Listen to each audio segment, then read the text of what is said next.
Thank you for joining me. This is really my favorite presentation to discuss with folks. This is our webinar on how to land appointments with major gift and legacy gift donor prospects. I'm going to be your host. I'm Greg Warner. I'm the CEO and founder of MarketSmart. This is being recorded. You will get the slides. There are also goodies at the end of the slides, little checklists and helper items that you might want. So we'll be sending the recording out, the slides out. You'll get those goodies. Happen a few days after this event. Also, at the very, very end of the event, I will stay on for questions. But first, I'll just give you a 1-2 about MarketSmart really quick, but I will stay on for as long as I can to answer questions, because this is a topic that tends to generate a lot of questions. So I think that's about all the housekeeping. There's a lot to go over, so I'm going to jump right in, okay? If you have questions, put them in the chat or in the Q&A, and but I'm not going to answer them now. I'm going to wait until the very end of the presentation. So once again, I'm Greg Warner. I'm the CEO and founder of MarketSmart. We help major gifts and legacy gift officers land meetings with major and legacy gift donor prospects. We do that through a system, which I'll talk about at the very end if you want to stick around and hear about it. And I'm also the author of Engagement Fundraising, which basically describes the system so that you can implement it yourself if you want to. And we give away that book for free in a variety of formats if you want it. Audio book, PDF, digital file, or if you email us, we'll send you a copy. So you can go to imarketsmart.com and get that for free. Or you can go on Amazon and buy it, but we give the money that we generate from it to charity anyway. So I don't mind giving it away for free. So if you don't know me, which is highly likely, I am a guy who ran a marketing agency, always wanted to have my own ad agency, and we helped private sector companies, mostly their sales teams, generate leads, qualify leads, nurture their leads. We call it cultivation in fundraising, but nurturing, and prioritizing them for outreach by sales reps. And then over the years, the more money I made, the more I gave, the more I actually got ticked off at my favorite charities and the way they treated me. So in 2011, I changed the business and sort of killed off the old private sector support that we were doing and only helped charities, and started building software. And now it's 12 years later and we're still doing it and got hundreds of customers. And so I changed the business really to help you and to help you connect with donors.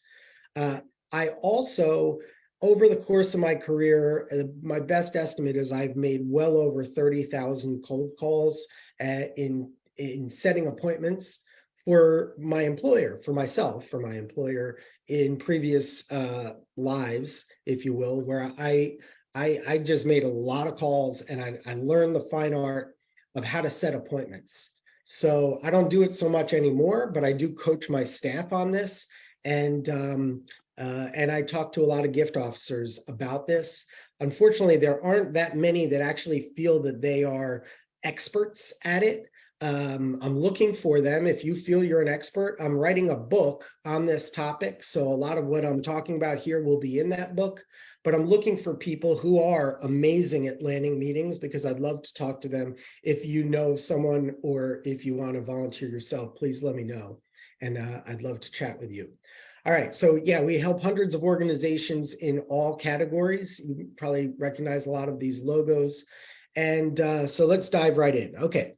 First things first is I have a tremendous amount of empathy for anybody on this call. Anybody who's on this call is seeking to land a meeting with someone who's philanthropically inclined, and that is a very hard thing to do. I have empathy for you because there's so much training with regard to asking, or so many other parts of the process, but really not much, if any, at all, training on the hardest part of the job, which is to land the appointment. And if you could only land the appointment, according to Jerry Panis, you are 85% of the way there. I mean, if they let you in the doorway to their lives, you've made a lot of progress. So the question is, how can we do that? And what are the biggest challenges that you're facing with regard to this? So I'm gonna launch a poll real quick just to see what is the greatest. I only put 4 options here, but let's see what is the greatest challenge you face related to outreach. It could either be supporters don't respond. It could be that supporters say, oh, don't worry, I'll give, I don't need to, visit with you. Is it that they keep, like you set the appointment, but they keep delaying it and you just kind of can't get back on their calendar? Or is it that you're just not sure what to say? Those are generally the 4 top challenges I hear on the road when I'm talking to folks. So I'll give it another, 5 seconds, and then we'll end the poll and I'll show you the results. So let's see, 4, 3, 2, see people are trying to get in, 1. All right, let's see what we got here. So it looks like, 67% say that supporters just don't respond. Yeah. 19%, I'll give, I don't need a visit. And 4% keep delaying the visit. 10% say, I'm not sure what to say when I reach out. Okay, so we're going to cover a lot of that. And hopefully you get a lot of value out of this free event so that you can face all these challenges. Thank you for taking that poll. So yeah, these were the four items that we just talked about. Here's the big thing, and I'm going to apologize just once for the crass nature of my delivery related to this topic. It's just that I know it. I know the answers to these problems, and then I tend to blame it on the fact that I'm from New Jersey, so I just cut to the chase. Maybe it's more my personality, but forgive me if it sounds a little crass. It is done with love. So the first thing that I'm going to mention that may hit your heart is that, you see, supporters, donors, they may care about and trust your cause, your organization, your institution, but they don't trust you especially if they don't know you at all. So that's a problem, and we're going to talk about that and how to solve that. They need to know what's in it for them. But if they don't see the value in what you provide, you specifically, and the value they can gain from meeting with you, they're not going to respond, and they're going to come up with excuses for avoiding the visit. Now, in order to resonate and convey trust and prove that you're a value provider worthy of their trust, you need to prepare for making outreach. You can't just wing it. And so these are sort of the 3 pillars of what we're going to talk about today. So I'm going to give you 10 tips, 10 tactical tips, and it's going to be a lot. So you might want to get the downloads or this recording later when we send it out, because this might be overwhelming. But we'll go through the 10 tips. I'm going to pack it into this short amount of time. And an umbrella to all this is recognizing that it's quality over quantity. It's not really a numbers game, especially at the level of giving that you're looking for. You're looking for outliers, people who have assets and philanthropic inclination. You want a quality meeting. You don't want just any meeting. So it's not about quantity. And if there are senior leaders or board members on this call, I beg of you to rework your metrics and stop driving your staff to land visits.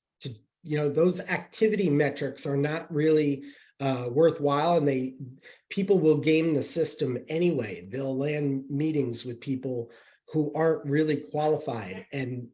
But if you focus more on quality than quantity, you will get extraordinary results. Okay, so let's jump into number one first. First, and these are not necessarily in any order. You can mix and match however you want to go in this.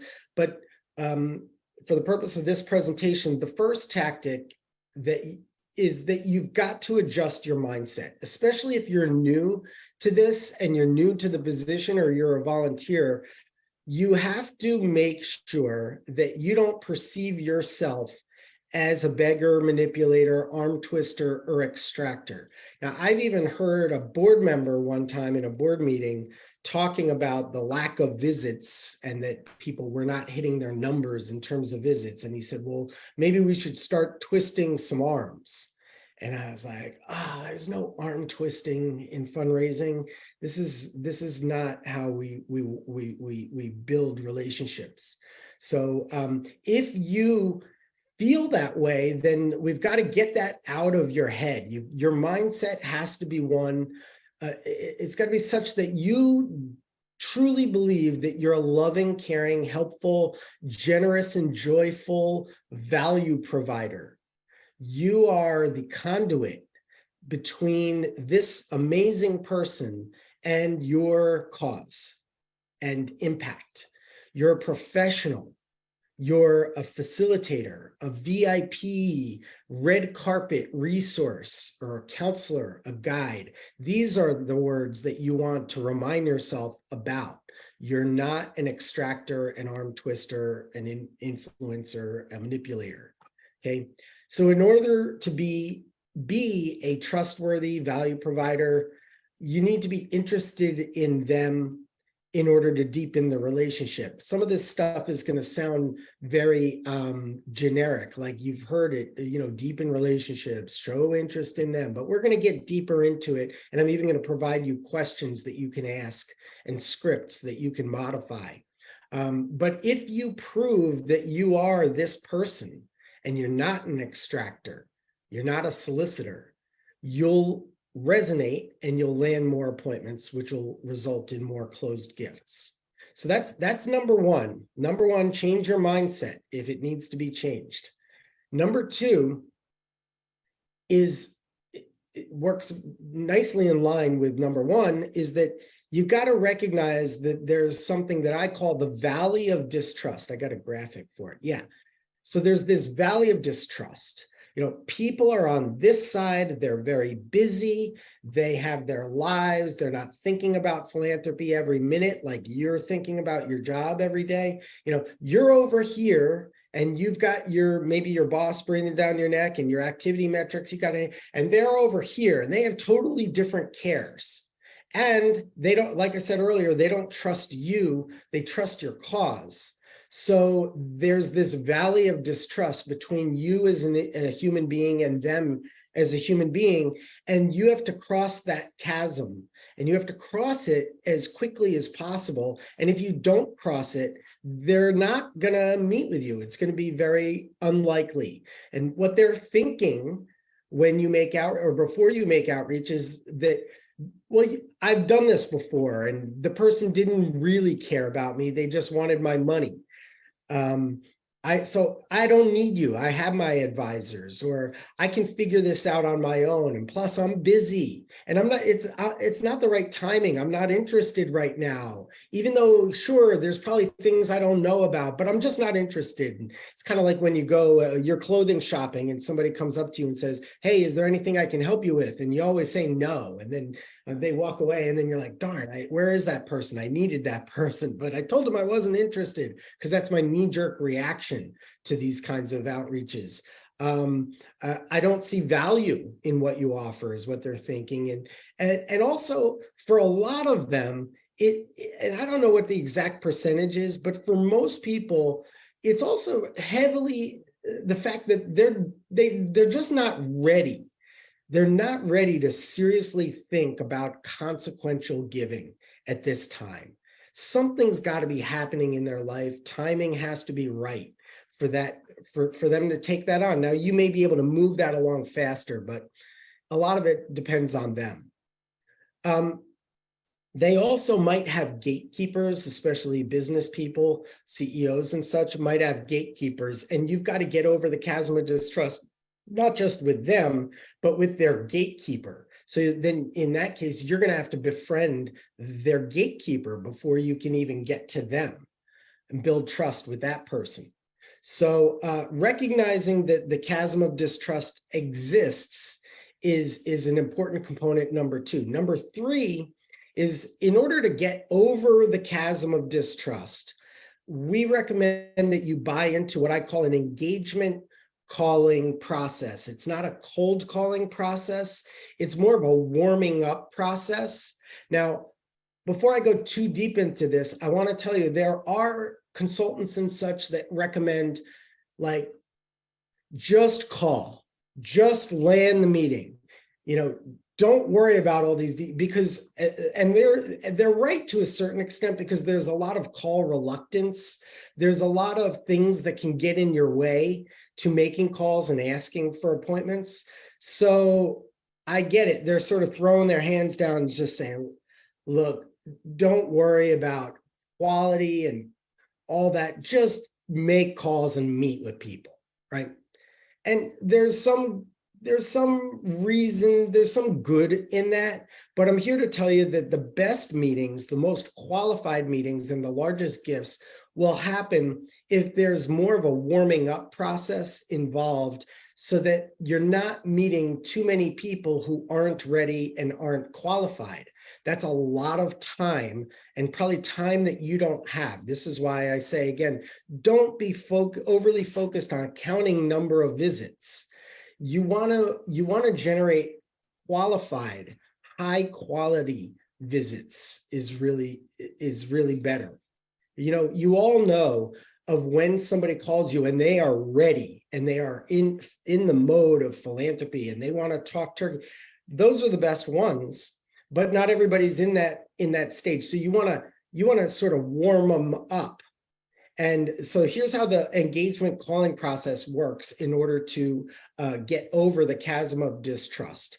It's really pretty simple, but unless the donor, the supporter, signals that they're ready to meet, then go into your outreach assuming that you really need to have at least 2 conversations before you ask for anything from them.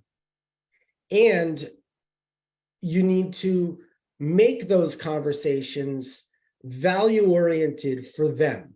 So you need to be thinking about what you can give them. I know this is fundraising. We're supposed to be, asking, but not for big gifts. You can't just ask. And even asking for a meeting is an ask. So what we want to do is employ the law of reciprocity, which is powerful. And that if you end up being a giver and a value provider, and you prove trustworthiness in conversations before asking for a meeting, then not only are you pre-qualifying them to make sure that the meeting is going to be worthwhile, but you are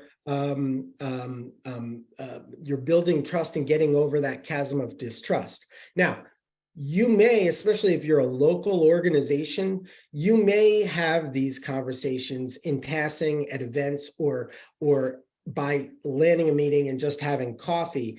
But especially if you've got donors all around the country or all around the world, before you land that meeting and fly out to that city, it might be a good idea to warm them up and make sure that they're really ready to talk, so that you're almost doing some of the discovery work, frankly, on the phone. I get it that face-to-face is the best way for people to open up, and you really can see their visual cues and such. So this is not an ironclad rule, but it's something that I'm encouraging you to consider trying, is buying into this engagement calling process. Okay, so this leads to a question of, like, okay, how do I provide value to a person? What does that mean? What kind of offers can I provide that'll resonate and make them feel that I'm truly a conduit and a value provider? So the way you figure that out, and some of this is a little self-serving because our system at MarketSmart provides this is you want to conduct research, but not necessarily prospect identification research, because that tends to be quantitative. It looks at past giving, it looks at possible wealth, wealth screening, and maybe some other things. And some identification research can help you understand whether they're qualified, and more about them, let's say qualitative data rather than quantitative data. But the difference between prospect identification research and qualification research is qualification research helps you understand why they care, who inspired them to care. Maybe it was a professor, maybe it was a doctor, a nurse, a volunteer, a docent. What's their level of passion for your cause? How do they rank your particular charity compared to others that they support? How important is it to them? What's their interest in giving assets? Not what is their score necessarily. I'm not saying the wealth screening scores aren't good, but what we like to look at MarketSmart is, did the donor tell you and self-qualify by telling you all these things that are in yellow? And did they tell you that they're interested in giving assets? That's a major gift prospect according to MarketSmart. And did they tell you the timing that they'd like to consider talking to you about giving assets? And did they show any interest whatsoever in meeting with you? Right. So if you conduct that kind of research, and that's, I'm maybe fast forwarding here to the very end, but that's what MarketSmart's system does. We provide qualitative research and we prioritize donors for outreach. So if you're not using our system, you're going to want to use some kind of system where you get more qualitative information about an individual, so that you can gain empathy in your understanding of who they are, where they are in their life, who they might want to meet, what value you can provide. So through that kind of research, then you need to sit down and think about what value you can provide that will align with them. Because the key is to make it resonate. So you want to do this by listening to what they say, either in your engagement calls or in a preliminary qualification survey, or by monitoring where they click online. Like if they download bequest language and you see that click from your website by their name, which you need certain technology. Again, that's what MarketSmart does. But if your office has that technology, then that individual donor, if they forwarded bequest language to somebody, that's kind of good. You monitored what they did, and now you know more about where they are in the process. So listening to what they say and monitoring what they do is really helpful. But the recency is really the ultimate qualifier. So when you reach out to people soon, like very soon after they've engaged, they've downloaded that bequest language, or they showed interest in giving a real estate or some other assets, or interest in a capital campaign, naming opportunities, something like that. The quicker that you respond, and even if it's a minute later, the quicker you respond, the more likely you are to end up with a meaningful meeting. Okay, so this is according to Harvard Business Review. It's a study that they did, that they found that people were 7 times more likely to have positive outcomes, highly qualified meetings, meaningful meetings, when they reach out sooner. So again, the key here is to have some information about these people so that you can think about what you can offer to them to resonate and show that you're a true partner and a value provider. So I have this list of 35 amazing ways that you can engage people and offer them something of value. It includes reports or ebooks and such. You could ask for advice. That's what we do with our survey. That's very, very powerful. People love to be heard. Just don't ever do a survey if you don't have follow-up planned, because people will defect. They'll actually not give if they gave you advice and filled out your survey, but you didn't show that you truly listened and you truly cared. They'll feel like they were just, a number, and that's not nice. Give them tours, offer scientific presentations from researchers or experts in the field who are, supported by their donations.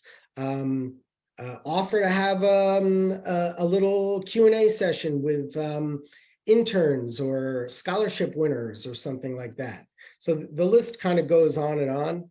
And this will be part of the slides that you could get later, and you can review this and come up with ideas on your own. There's also, I included this little checklist just to ask yourself these questions. You don't have to check all of them off, but when looking at the offer that you're going to provide, ask yourself these questions and put yourself in the donor's seat, and try and imagine how it would feel, or ask other donors if they believe it's a worthwhile offer.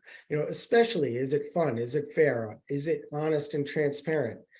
And so on and so forth. So I'll leave that for you in the slides that you can get when we send them out. All right, so number 4, and don't worry, this will pick up a little faster, but practice your dialogue. So you don't want to wing it. Maybe after you're getting really good at this, you don't need to practice so much, but you want to take a blank sheet of paper or a blank document on your computer, and you want to think about what you're going to say. You really get about 20 seconds, maybe 25 to 30 seconds if you're lucky, to say what you're going to say that will, when they pick up the phone, that will, or leave on a voicemail, or in writing in an email, text, a LinkedIn message. You've got to practice what you say. Some things you don't want to say, according to this is in sales. It's not fundraising, but they did study sales, and I think that this probably applies from Gong.io. These opening lines, some of them performed really well, and some of them performed not so well. So this did I catch you at a bad time? It just doesn't perform well. Like when people say that, I know that we're taught to be polite, but and maybe in certain areas, like I've been told that in the South, in America, in the United States, if you don't ask permission or is this a good time for you and such, you may have a big, but this is over 90,000 conversations. It made you less likely. Of course, your situation may be different, but then how are you showing interest in them? That increases the likelihood of booking a meeting. Also, being kind of clear and specific helps support this. But then how have you been is kind of their winner, but notice how that only really makes sense if you're doing engagement calling or you already know the person. So if they're somewhat warmed up and you say, how have you been? Then you're going to be more likely to book a meeting. So this kind of dovetails with what I was saying about engagement calling and why you want to become a familiar resource before just calling and landing that meeting. Not saying not to try it, by the way, but I'm just saying this is the best practice. Other tips are entwined with what I was talking about earlier with your research is show them that you know them without being creepy or spooky. Generally, you're not going to want to talk about their gifts. You could show gratitude and say, I want to thank you for being such a loyal supporter over the years. It's been 15 years that you've been giving, but generally, if you have other information, like that in their survey, they told you a story about a nurse who sat bedside with their mother when you couldn't be there and your flight was delayed or something in a hospital. I mean, and you say, you know what, I just read that you wrote that, and that nurse is actually still here. And if you're in town, I'd love to get you together. Something like that. That shows relevance. It's emotional. you want to be enthusiastic. You don't want to sound like you're falling asleep. You want to be attentive. Make it clear that you are there for them. Whoops. Of course, software is trying to install here, so bear with me just a second. You gotta love when that happens. Apologize, software, stop installing. Okay, cool. Yeah, so practice this dialogue and think about also once you get over the first 20 seconds, think about not talking. Try not to talk, try to ask questions. Now, years ago, my staff, I was like, look, you don't believe me. When I'm on a sales call, listen to me, let's record it and see what happens. So they did it, they listened, they recorded it, and then they created this graphic, and it actually came out to exactly 25% of the time I was talking, and 75% of the time the prospect fundraiser was talking. So I'm glad I kind of passed my own test, but this is what you're really kind of looking for. A lot of questions, a lot of dialogue that you're probing and just kind of helping them feel more comfortable.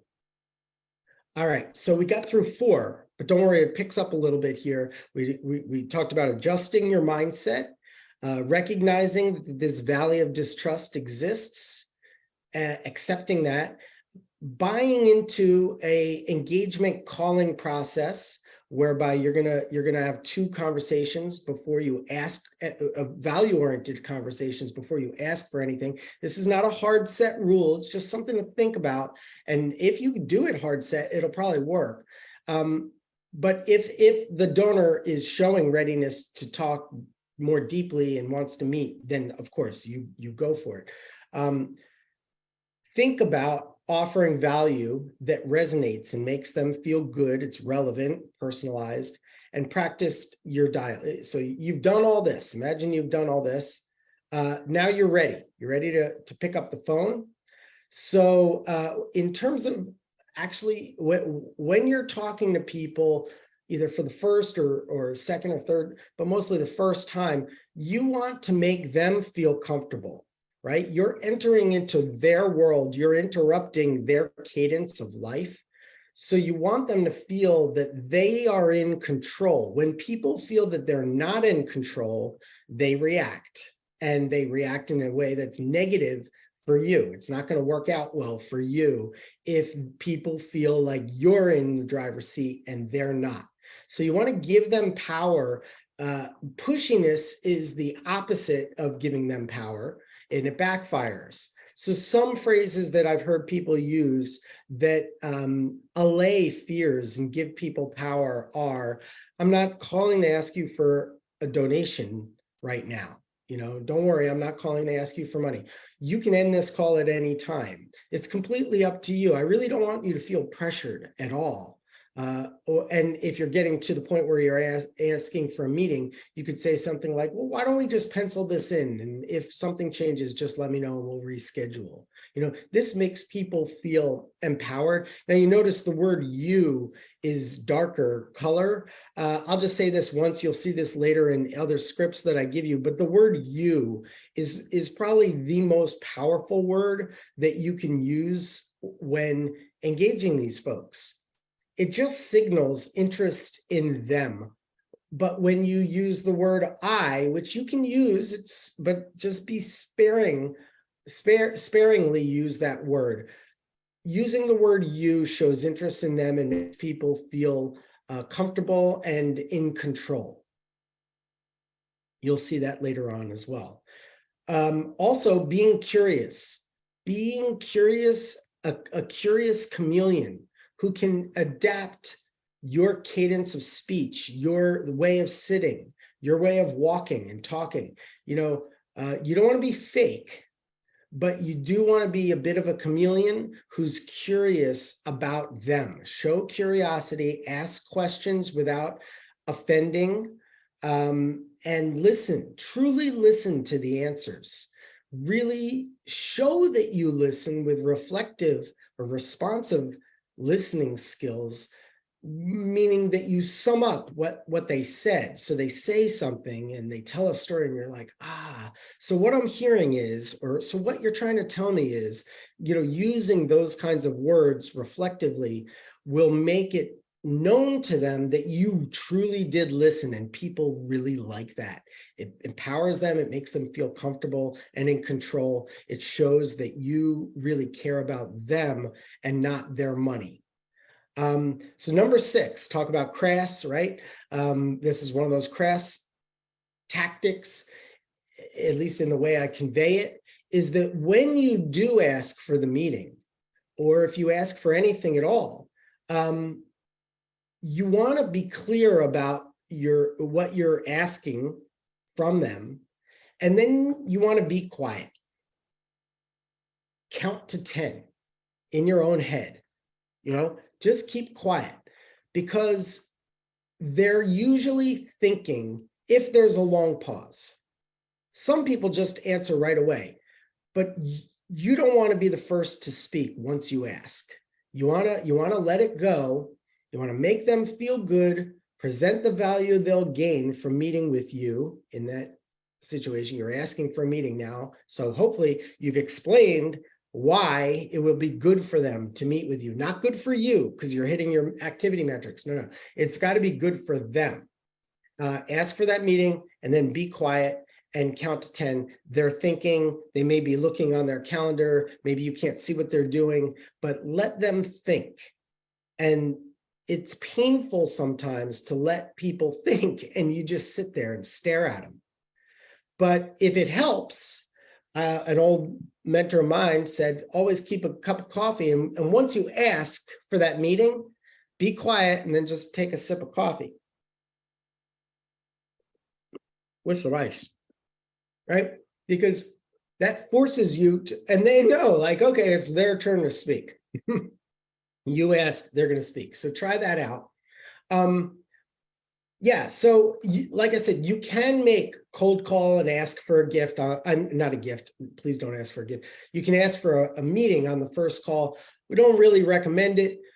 Recommend you warm them up with engagement calls. So I'm going to read some little scripts. You'll notice there's a lot of you and your and we and us, but not a lot of I's in this. So I'll use Julie as the name I'm calling for all of these, and I'll go real quick. Is like, so Julie, I'm reaching out because your story is fascinating.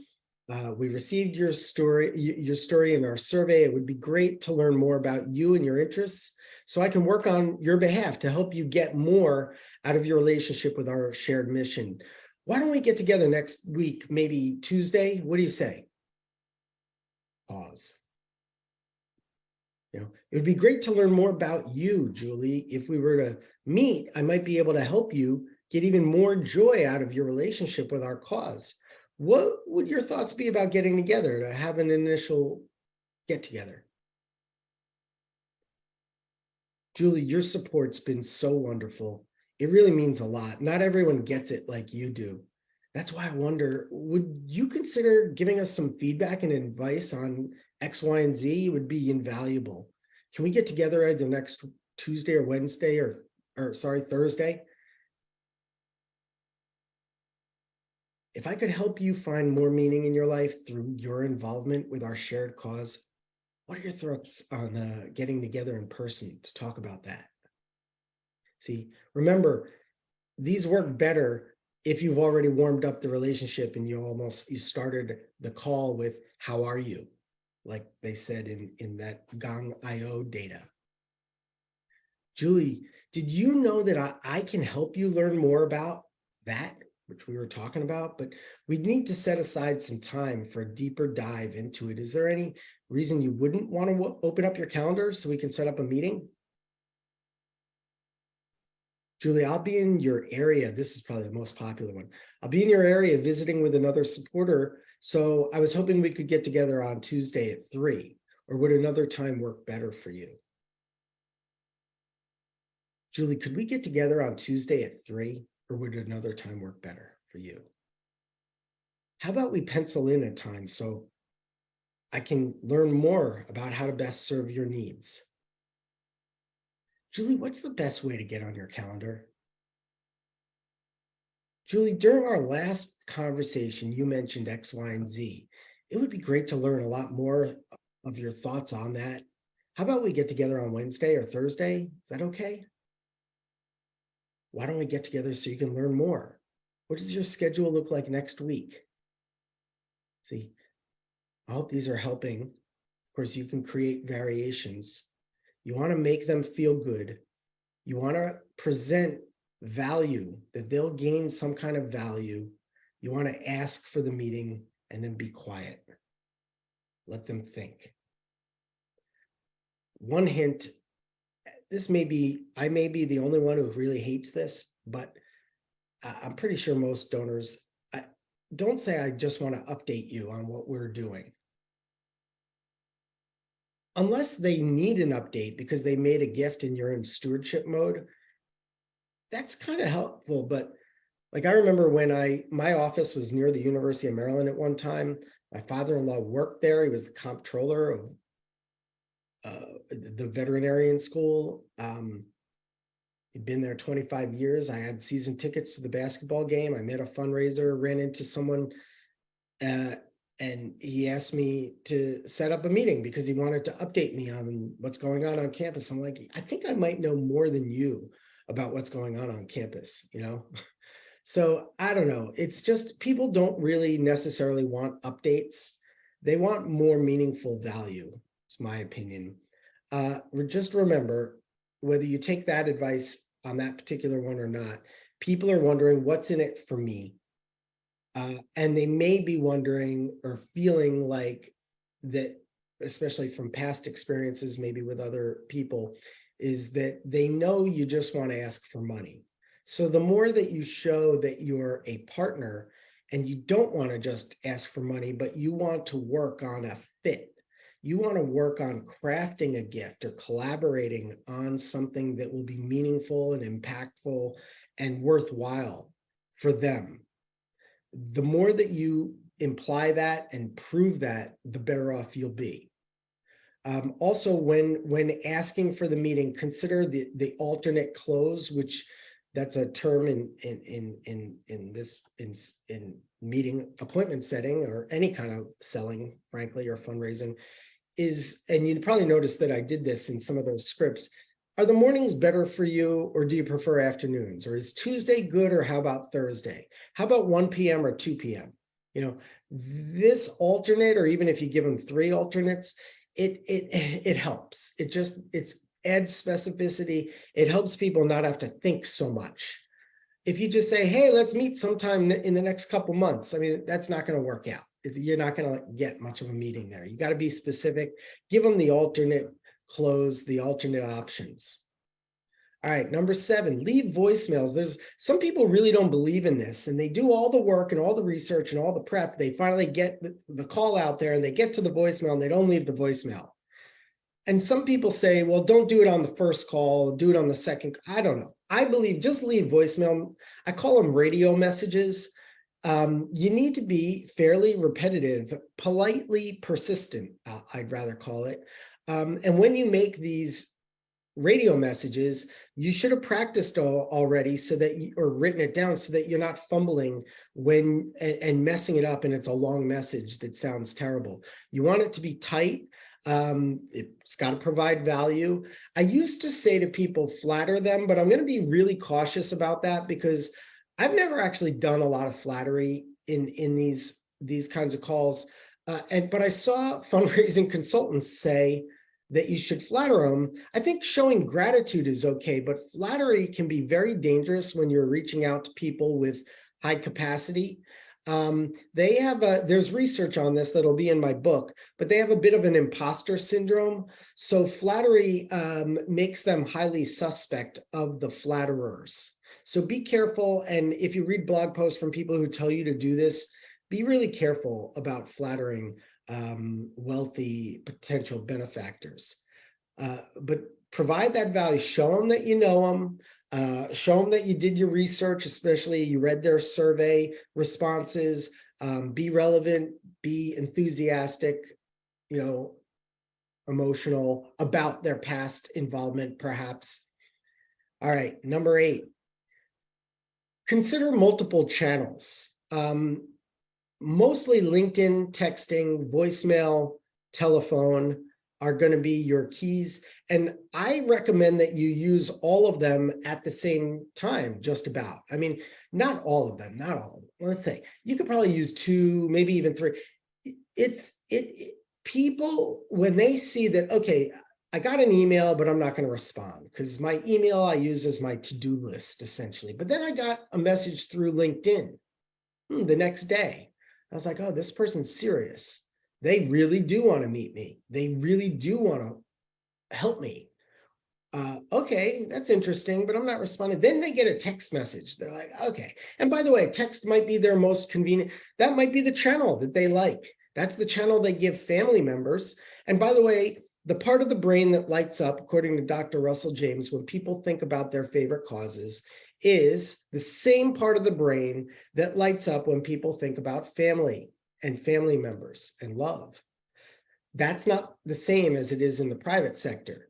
So you have an added edge as someone operating in fundraising, is that people already think of your cause in a different category, a category that there'll be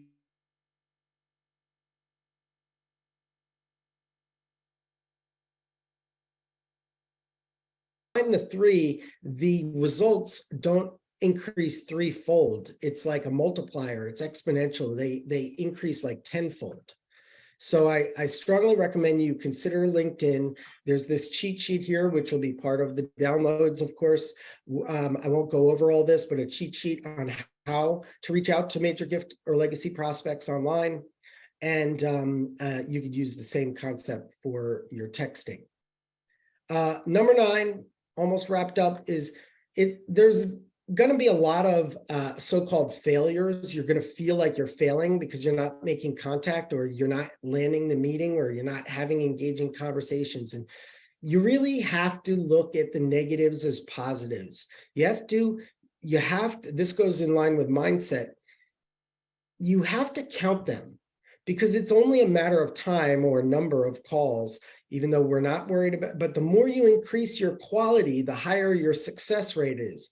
So look as these so-called failures as successes, because they're providing you with feedback, so you could try and add more quality and less quantity, but also just so that you sit back and hold on, it's been 10 calls and nothing's happened.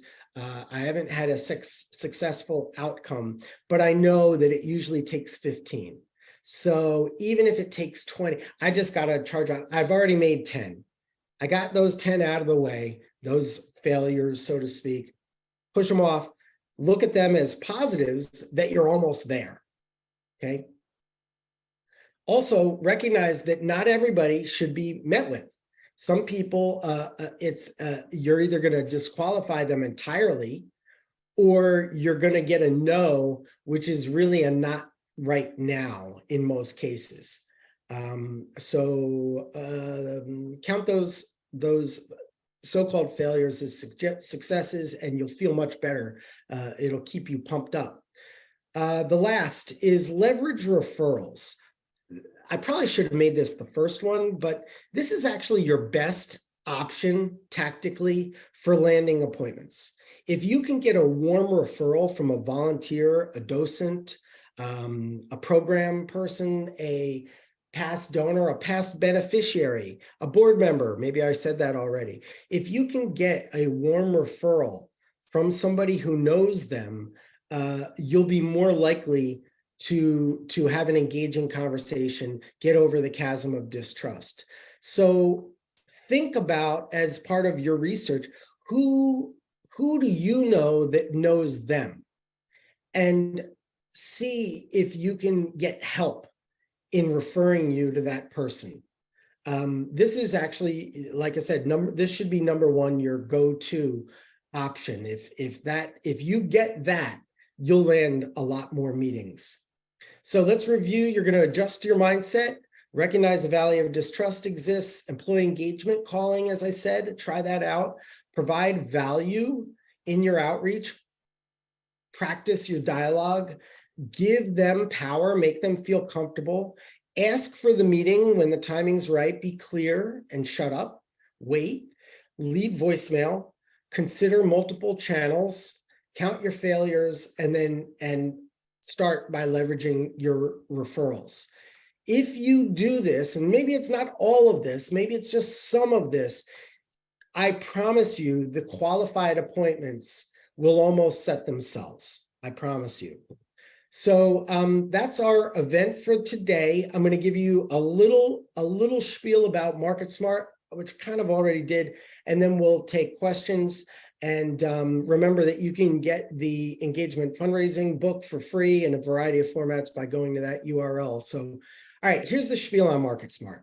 We help organizations and institutions like yours become more functional and raise more money at lower costs. A lot of jargon there, right? But how do we do that? It's because usually the way the process works is there's prospect research and identification, and then there's assignment of the so-called qualified, they're really prospect identified leads. And they'll assign them for outreach, and then you have to set the meeting or set the call, and you have to do the qualification. And according to research, 2/3 of the time, people that you reach out to are not qualified, and mostly because the timing is not right?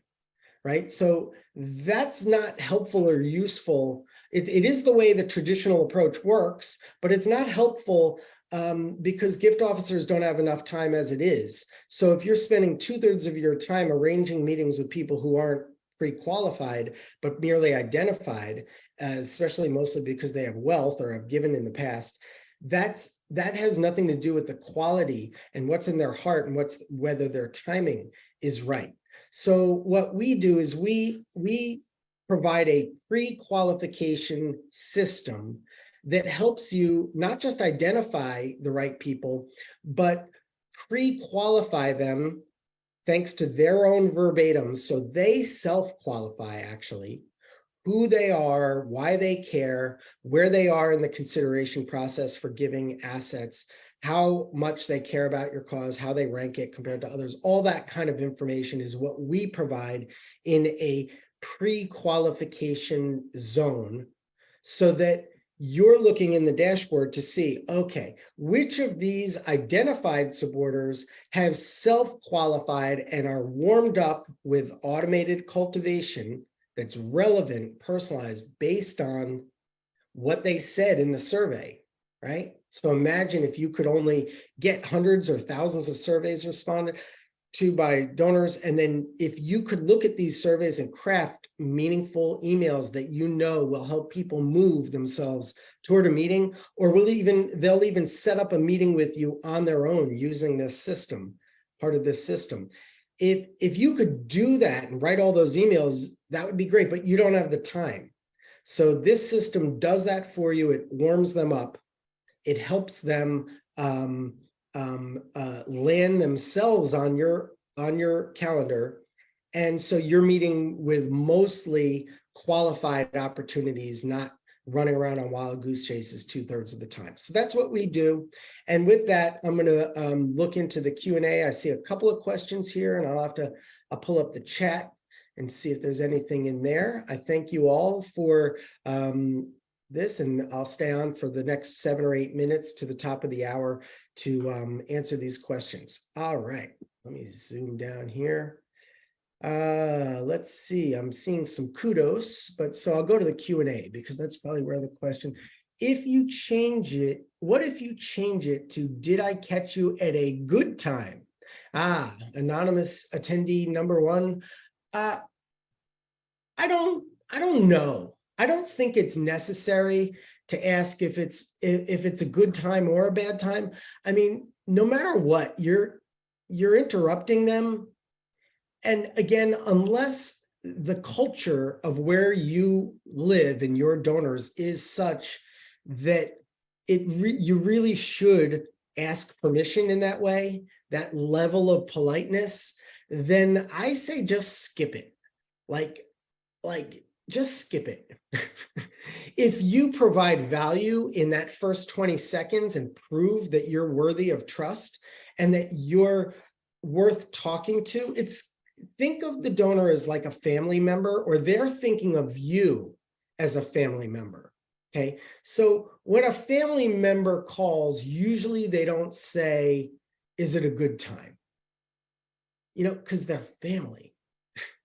So, and again, the data from Gong.io says it doesn't work. I've never been fond of it. I just like to get right into it. All right, getting together for a visit seems much better and friendlier than asking for a meeting. Just my 2 cents. Anonymous attendee number 2. Yes, I kind of agree. For a visit instead of for a meeting. Yeah, I like that. That's friendly. Vanessa writes, what are some examples of good statements of value to say to a donor? If not, I'd like to update you. Yeah, that's like, again, it goes to relevance and resonance. So it's like, oh, hi, Julie. It's not a statement, by the way, of value, as you wrote. It's an offer of value. So one offer of value. Hi, Julie, I'm reaching out because we just started this new program where we're inviting people, amazing, loyal supporters like you, to get backstage time with our conductor and our symphony after each event. And I was wondering, we're going to test this out, and I wonder if you want to test it out. So that's what I'd like to talk to you about. Would you please call me back? That's an offer, or even I mean, really going light. The offer could be very more a little generic, where you're like, hi, I'm reaching out because Julie, you don't know me yet, but I'm your personal conduit. I'm like your VIP access to what's going on here. I can give you access. I can give you insights. I can be your eyes and ears. I can tell you how your gifts are making meaningful impact, and tell you those stories that most supporters really tell me they enjoyed hearing. So I'm leaving this voicemail. Call me back if you're interested. I'd love to learn about where your interests lie, so I can help connect you more deeply. Something like that. I hope this is helpful. I mean, I'm just doing this off the cuff. Iris, can you share some qualifying survey examples?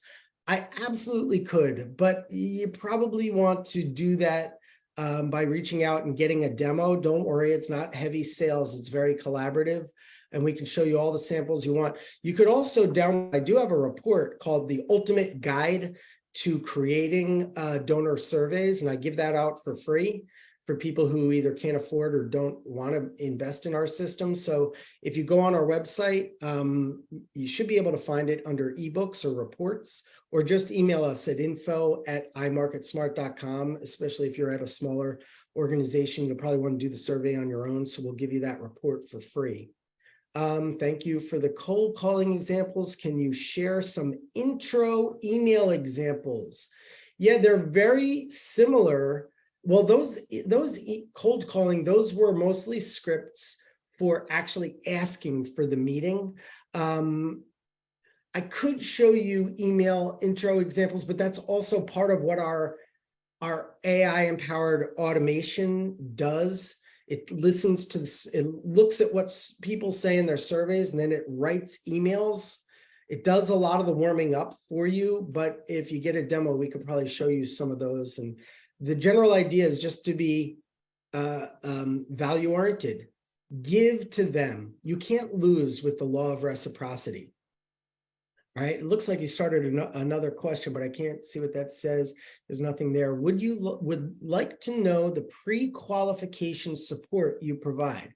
What's the geography you will be covering? It's only US or other countries? Oh, okay, thank you for that question.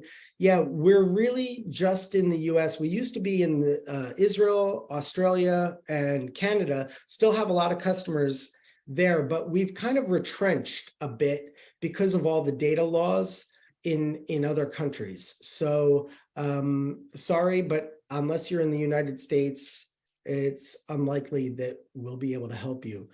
what is the alternative to how are you for a donor who doesn't know you? How do you begin the first initial engagement call? Yeah, so Samer, I hope I got that right. You want to introduce yourself as a value provider. Hi, Julie. This is Greg Warner. I'm calling from XYZ Charity, which you've supported over the years. And I'm so appreciative of your support. And I just read your survey and I saw what you wrote about Dr. Nelson. So I'm just calling to reach out. And that story sounded amazing. I wonder if I could just take a short period of your time. You could end this call at any time. And don't worry, I'm not asking for money. But would you just share a little bit more with me about that? Like, I'm just so curious how that worked, you know? There's no how are you. It's just like, boom, I'm going right for it. I'm going to tell you why I'm calling, I'm resonating, I'm going to be relevant, highly personalized, and I'm asking about you. I'm giving you an opportunity to voice something amazing that happened in your life. Tell your story. People love it. Nobody listens to anybody anymore. If you show that you're willing to listen, that's it. You don't need to ask, how are you? It's just, to me, it's a wasted 3 words. And you only have 20 seconds. So can I know the pricing? No, I can't share the price. We could do a demo though. We'll talk about pricing, but we do have, I should have mentioned, a 10-to-1 ROI guarantee.